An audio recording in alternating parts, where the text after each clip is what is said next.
క్రైస్తవ్యంలో రెండు వర్గాలు ఉన్నాయి. ఒకటి బలవంతుడు, రెండోది బలహీనుడు. అర్థమైందా? బలహీనుడు ప్రతి పదార్థానికి భయపడిపోతాడు. రాజమండ్రి డిబేట్లో చూశారు కదా, బలవంతుడు ఎలా ఉంటాడో చెప్పాను, బలహీనుడు ఎలా ఉంటాడో చెప్పాను. బలహీనుడు బలహీనంగానే ఆలోచిస్తాడు, వాడు ఆలోచనలన్నీ బలహీనంగా ఉన్నాయి. నువ్వు ఎప్పుడు బలవంతుడు అవుతావు, బలవంతుడిగా ఆలోచిస్తావు. అందుకే జ్ఞానము గల నీవు అన్నాడు. జ్ఞానము లేని వాడి కొరకు ఆలోచించు. వాడు జ్ఞానం లేనుడు, నువ్వు జ్ఞానం కలిగినోడివి. అది ఆడికి నీకున్న తేడా అని చెప్తాడు పౌలు భక్తుడు. ఇప్పుడు జ్ఞానం లేనుడు ప్రతిదానికి భయపడిపోతాడు. తిన్ను ఇది తిన్ను, అందులో అది ఉంది, ఇందులో గాడిది గుడ్డు ఉంది, ఏ గుడ్డు లేదని నిరూపించేశాం. ప్రాక్టికల్ నాలెడ్జ్ ఇచ్చాను నేను, ప్రాక్టికల్ నాలెడ్జ్. అర్థమైందా? ఈ ప్రాక్టికల్ నాలెడ్జ్ కాదనేవాడు ఎవడున్నాడు. అందుకే ఆ రోజే చూపిస్తాం, ఇదిగో ఇందులో తీరా ఏదో తీ, ఇందులో తీ, నిషిద్ధమైంది ఏదో తీగలడు ఎవడైనా, ఎవడు తీయలేడు. ఏదో మనిషి మాట మీద బేసే బతకాలి జీవితాంతం. నీకు నువ్వుగా గుర్తించలేవు దాన్ని. ఇప్పుడు నా చేతికి సిగరెట్ ఇచ్చారనుకోండి, ఇది సిగరెట్ నేను కాదనని చెప్తాను. నా చేతికి మందు బాటిల్ ఇచ్చారనుకోండి, ఇది మందు బాటిల్ నేను తాగనని చెప్తాను. అలాగే నీ చేతికి ఏదైనా అట్టిపండు ఇచ్చారనుకో, అమ్మో ఇది అపవిత్రమైన అట్టిపండు నేను తిన్ను, ఇది పవిత్రమైన అట్టిపండు ఇది తింటాను. దమ్ముందా నీ దగ్గర చెప్పగలిగే దమ్ము లేదు. ఎవడొచ్చి చెప్పినా నువ్వు నమ్మేయాలి. ఇంకప్పుడు అంటే ఇప్పుడు ఆడ అబద్ధం చెప్పినా నువ్వు నమ్మాలి, ఆడ నిజం చెప్పినా నమ్మాలి. ఇంకా అర్థమైందా? ఇక్కడున్న బస్తాల బియ్యం మొత్తం అపవిత్రమైన అన్నాడు అనుకోవాడు, నువ్వు నమ్మి అసలు బియ్యం తిన్నావు మానే. అదొక్కటే నీ క్రైటీరియా. నువ్వు స్టాండ్ అయిందే దాని మీద. ఇంకా నీకంటూ ఓన్గా గుర్తించగలిగే సామర్థ్యం ఎక్కడ ఉండేసింది లేదు. ఆడు చెప్పిందని నమ్మాలి నువ్వు. అప్పుడు నువ్వు జ్ఞానవంతుడివా, బలవంతుడివా, బలహీనుడివా? అర్థమైందా? కానీ దేవుడు అన్నాడు, మీరు బలవంతులు బలహీనుల కొరకు ఆలోచించండి. నేనన్నాను అందరం బలవంతులమే, ఎంతకాలం ఇంకా బలహీనులు ఇక్కడ పెట్టి కూర్చుంటాం? 2000 ఏళ్ళు అవుతుంది ఆ మాట చెప్పి. 2000 ఏళ్ళుగా ఇంకా బలహీనులు ఉంటూనే ఉన్నారంటే సిగ్గుపడాలి, బలవంతులుగా మార్చలేకపోయినందుకు. అందుకే తిమోతి పత్రికలు అంటాడు, మీరు తినాలనుకున్న ఏ ఆహార పదార్థం అయినా సరే ప్రార్థనతో అదేమవుతుంది? పవిత్రపరచబడుతుంది. ప్రార్థనకు అసాధ్యమైనది ఏది లేదు. సమస్త పదార్థాలు మన తండ్రివి. ఎవడ అబ్బు సొత్తు లేదు ఇక్కడ. లేదు నేను ఫోటోకి భయపడతాను, చివరికి ఇంట్లో ఫోటోలు కూడా భయపడతానంటే సిగ్గుపడు, నువ్వు బలహీనుడివి.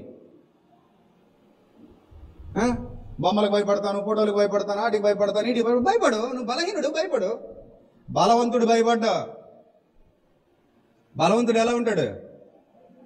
ధైర్యంగా ఉంటాడు. ధైర్యంగా ఉంటాడు, ధైర్యాన్ని పంచుతాడు, ధైర్యవంతులుగా నిలబెడతాడు. జీవితకాలం అంతా ఆడి చెప్పిన మాటలకి ఈడి చెప్పిన మాటలకి నువ్వు ఒరుగుపోతూ ఉండాలి. ఇంకా బియ్యం కొట్టుకడికి వెళ్తావు, ఈ బియ్యం అన్ని అపవిత్రమైనవి అంటాడు, నువ్వు ఇంక కొనుక్కోకూడదు.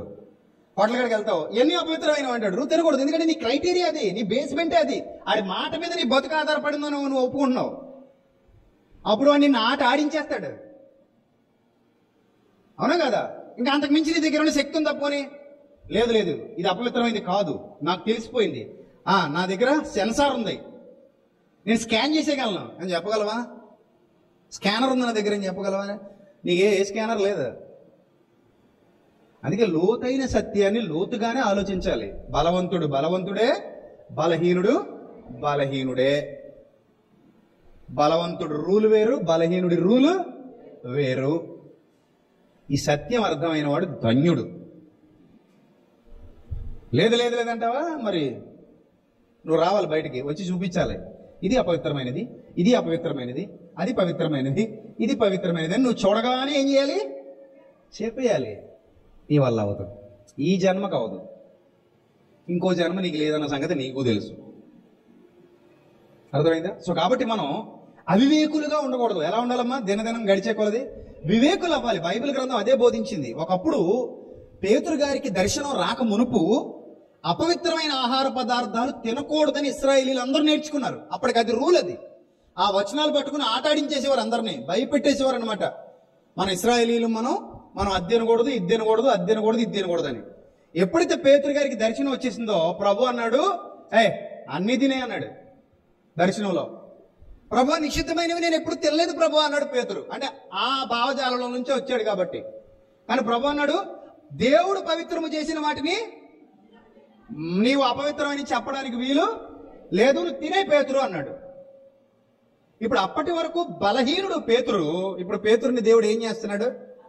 బలవంతుడిని చేస్తున్నాడు. అప్పటి వరకు పదార్థం తినకూడదని భయపడిన పేతురు ఈరోజు అంటున్నాడు, సమస్త పదార్థాలు దేవునివే, ఒక్కడే దేవుడు సమస్తానికి సృష్టికర్త, ఆ ఒక్కడే దేవుడు తప్ప మరొకడు లేడు, ఆకాశ మహాకాశాలకు సృష్టికర్త ఒకడే. నేటికి భూమి పండుతోందంటే సాతాను వల్ల పండట్లేదు, మరి ఎవరి వల్ల పండుతోంది?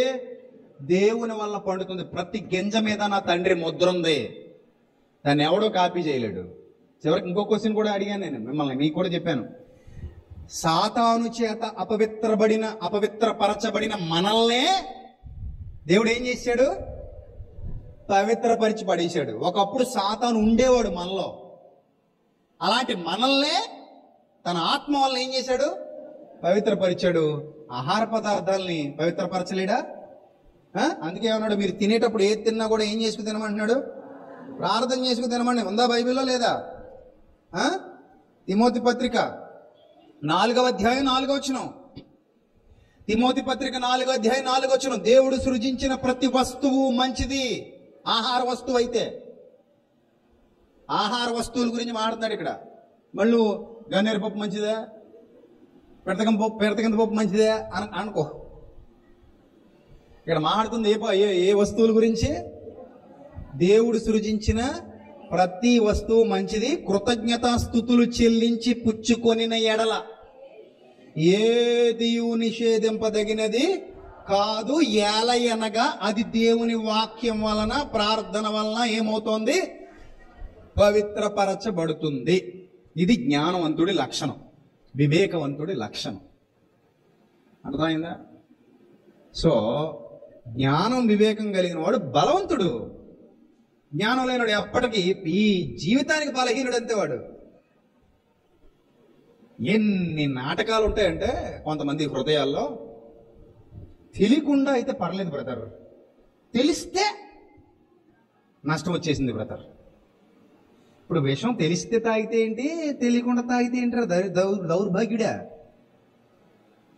విషం తెలిసి తాగినా చంపేస్తుంది, తెలియకుండా తాగినా చంపేస్తుంది. ఎందుకంటే అందులో విషం ఏమై ఉంది? మిళితమై ఉంది. అర్థమైనా? ఇప్పుడు నువ్వు తెలియకుండా నీకు విషం పెట్టాను, చచ్చిపోతావు బతుకుతావా? తెలిసి పెట్టాను, చచ్చిపోతావు బతుకుతావా? తెలిసి పురుగుల మందు తాగావు, ఏమవుతావు? చచ్చిపోతావు. తెలియకుండా పురుగుల మందు తాగావు, ఏమవుతావు? చచ్చిపోతావు. అర్థమైందా? సో జ్ఞానం ఉండాలి మనకు, వివేకం ఉండాలి. ఆహార పదార్థాలన్నీ నా తండ్రివి, నా దేవుడివి, నా దేవుడివి. నువ్వు ఎవడో మధ్యలో వచ్చి గాలోడివి, అబ్బాయి లేదు ఇది నాది నాదని సాతాన్ అంటే మాత్రం మేము ఇచ్చేస్తామా నీకు? ఏమైనా అందులోకి ఏమైనా నీ అపవిత్రతను ఏమైనా పంపగలవా సాతానుగా అని అడుగుతాం. ఎరా సాతాను, ఒకవేళ సాతాను నా ముందు నిలబడితే నిలగా మాట్లాడతా. ఎరా సాతాను పనికిమాలినోడా, ఏ ఆహార పదార్థాన్ని నువ్వు పాడు చేయగలవరా? నీకు ఆ శక్తి ఉందరా? పోనీ ఏ ఆహార పదార్థాన్ని నువ్వు సృష్టించగలవరా? నీ వల్ల అవుతుందారా? అవ్వదుగా, గెట్ అవుట్ అంటాం. అక్కడ అంటాం యేసు నామములో నీకు ఆజ్ఞాపిస్తున్నాను, అరే సాతానా గెట్ అవుట్ అంటాం. అంతే కదా మరి. ఈ పదార్థములన్నీ నా తండ్రివి, ఆకాశ మహాకాశములకు సృష్టికర్త నా దేవుడు, భూమి ఆయనది, చెట్లు ఆయనవి, గింజలు ఆయనవి, ప్రకృతిలో ప్రతి ఆహార పదార్థం ఎవరిది? మా డాడీది, నా తండ్రిది. దానిని అపవిత్రపరచగలిగే సామర్థ్యం ఉందా నీ దగ్గర? లేదు. నా మనసు పవిత్రం, నా ఆలోచనలు పవిత్రం, నా లోపలి అంతరంగం చాలా బలమైనదిగా ఉంది. అందుకే బలవంతులు బలహీనులు, వివేకులు అవివేకులు, జ్ఞానులు అజ్ఞానులు. ఈ వివరం తెలియాలి. ఎప్పటికి మనం బలవంతులు అవుతాం? పేతురు గారు బలవంతుడైన సందర్భం మనకు అర్థమైతే మనం కూడా బలవంతులం కావాలి. పదార్థాలకు భయపడకండి. పదార్థం మనిషిని ఏమీ చేయలేదు. ఎక్కడే కాదు, ఎక్కడైనా సరే ఏమి. అందుకే నేను ఎప్పుడు చెప్తూ ఉంటాను, ఒక నిమ్మకాయకో, ఒక ఎండు మిరపకాయకో, ఒక రేకు ముక్కకో, లేదా ఇంకో దానికో ఒక ముగ్గుకో, ఒక పెక్ కోసిన కోడి పిల్లకో మీరేమవ్వకండి, భయపడకండి. ముందు మైండ్ సెట్ మార్చుకోండి. చాలా వీక్గా ఉన్నారు మీరు, చాలా వీక్గా ఉన్నారు. ఎంత వీక్గా ఉంటే మిమ్మల్ని ఆట ఆడించేస్తారు. అర్థమైందా? ఆట ఆడించేస్తారు. సో వీక్ పర్సనాలిటీ ఉండకూడదు మీకు. మీకు ఎలా ఉండాలి? మీరు ధైర్యంగా ఉండాలి. ధైర్యంగా ఉండాలి. మీ ధైర్యమే మీ ఆయుధం. మీ ధైర్యమే మీ ఆయుధం. ఇప్పుడు పేతురు గారికి ఎప్పుడైతే నిషిద్ధ వస్తువులు కనబడ్డాయో, నిషిద్ధ వస్తువులను చూసి భయపడలేదు. ఇంకా అర్థమైపోయింది, ఓహో దేవుడు ఈ విధానాన్ని ఏర్పాటు చేసి మనం ఏం తినాలి ఏం తినకూడదనే నిర్ణయం ఎందుకు చేశాడంటే, పాత నిబంధన కాలంలో రాబోయే భవిష్యత్ సంకల్పాన్ని ఇక్కడ ఛాయారూపంగా వివరించాడు అని గ్రహించాడు పేతురు. అలా గ్రహించాడు కనుకనే భయపడలేదు. ఇంక దేనికి భయపడలేదు, దేనికి భయపడలేదు. అందుకే ఇప్పుడు సొరచేప తినొచ్చా అంటే తినొచ్చు. ఇశ్రాయేలీలు తినొచ్చా? తినొచ్చా? తినకూడదు. ఏం తినొచ్చు? అప్పుడు పాత నిబంధన కాలంలో ఇశ్రాయేలీలు సొరపెట్టు తినొచ్చా? సొరపెట్టు కూర, సొరచేప కూర తినొచ్చా? తినకూడదు, దానికి పోలీసులు ఉండవు. మరి ఇప్పుడు తినొచ్చా ఇశ్రాయేలీలు కూడా? కానీ తింటున్నారా? తినరు. ఎందుకంటే వాళ్ళ కొత్త నిబంధనలోనికి రాలేదు. ఇప్పుడు దేవుని సన్నిధికి వెళ్తే అన్న గొప్పోళ్ళరా బిడ్డలారా మీరు అంటాడా? ప్రభా, ఈ క్రైస్తవులందరూ సొరపెట్టుకోరా పీకల దాకా తినేశారు ప్రభా, ఇష్టంగా మరీ తినేశారు ప్రభా, చాలా కాస్ట్లీ కూర అని తిన్నారు ప్రభు, వీళ్ళు నరకలేసే ప్రభా అన్నారు అనుకో. దేవుడి దగ్గరికి వెళ్ళి దేవుడు ఏమంటాడు? అరే మీకు సంకల్పం అర్థం కాలేదురా, బలహీనులారా అంటాడు. బలహీనులారా మీకు సంకల్పం అర్థం కాలేదు, గెట్అవుట్ అంటాడు. సంకల్పం అర్థమైనడు బలవంతుడు. సొరపెట్టు కూర తింటావా? హ్యాపీగా ఇది ప్రార్థన చేసుకుని తిని హ్యాపీగా. బొమ్మడేలు తింటావా? హ్యాపీగా పులిసేసుకుని తిను. ఇశ్రాయేలీలు తినకూడదు. ఇప్పుడు ఇశ్రాయేలీలు కూడా తినొచ్చు, కానీ తినట్లా, తినరు కూడా. అర్థమైందా? మిడతలు తింటారా మీరు ఎవరైనా? మిడతలు తినరా? తినరు కదా. మరి అడవి మిడతలు ఎవరు తిన్నారట? యోహాను గారు తిన్నారంట. వాళ్ళు తినొచ్చు, మనం కూడా తినొచ్చు, కానీ మనం తినం. ఎందుకంటే మనకు అలవాటు లేదు. అది చిన్నప్పటి నుంచి నీకు మిడత కూర ఇడిచారనుకో, పచ్చిరీలు కూర తిన్నట్టు నువ్వు కూడా ఏం తినేద్దు.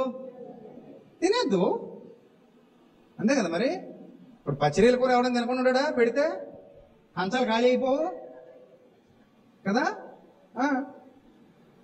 ఇశ్రాయేలీలు తినకూడనివి చాలా తింటున్నాం మనం.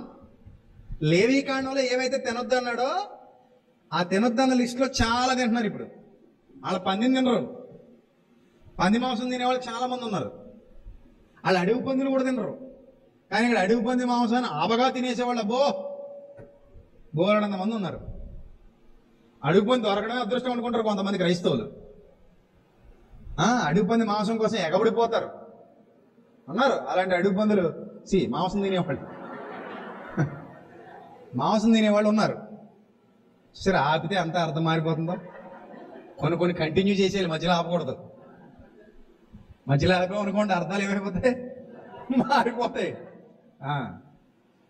సో అలాంటి అడవి పందులు మాంసం తినేవాళ్ళు చాలా మంది ఉన్నారు, ఎప్పటికీ ఉన్నారు. వాళ్ళకి ఇష్టం.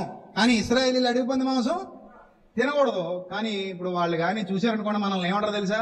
ఒరే భ్రష్టుడా, దౌర్భాగ్యుడా, ఎంత పాపము చేసి తివిరా, నువ్వు నిజంగా దేవుని సంబంధివేనా అంటారు. నువ్వు బొమ్మడేలు తిన్నా, అడవి పంది తిన్నా, సొరచేప తిన్నా, ఇంక ఇది ఇత్యాది ఉన్నాయి కొన్ని. ఒంటె కూడా తినకూడదు వాళ్ళు. మన వాళ్ళు ఉంటే ఎరగదీసేస్తారు. మీరు తినరేమో, చాలా మంది ఉన్నారు ఒంటె కోసం తినేవాళ్ళు.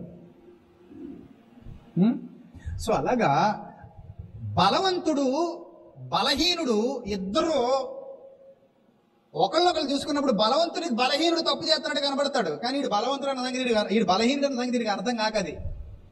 క్రైస్తవులు కూడా చాలా మంది బలహీనులు ఉన్నారు. వాళ్ళు ఎప్పుడు బలవంతులు అవుతారో అని ఎదురు చూస్తున్నాను నేను. తండ్రి పక్షానికి వచ్చి సాతాను ఎదిరించగలిగే దమ్ము ఉండాలి. అప్పుడు సాతాను చులకనైపోతాడు. సాతానుని చులకం చేసేయాలి.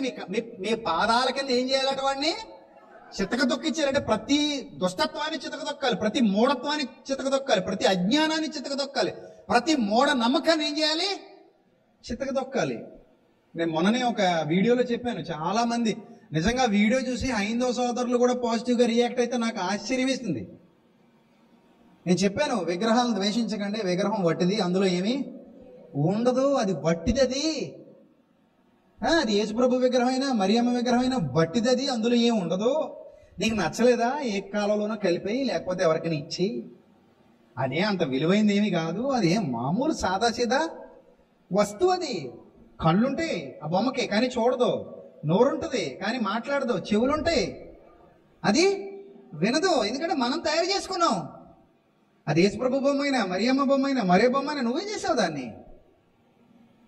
నిజమా కాదా అంటే నిజమే. మరి దేవుడు ఎక్కడ ఉంటాడంటే మానవుడి హృదయంలో ఉంటాడు.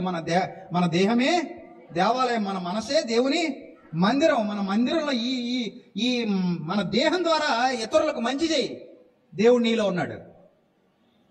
ఇతరులకు మంచి చేయి, మంచిని చూడు, మంచిని వెతుకు, మంచిని పంచు, దేవుడు నీలో ఉన్నాడు. ఇతరులను మోసం చేస్తున్నావా? నీలో దేవుడు లేడు. ఇతరులను ఇబ్బంది పడుతున్నావా? నీలో దేవుడు లేడు. అర్థమైందా?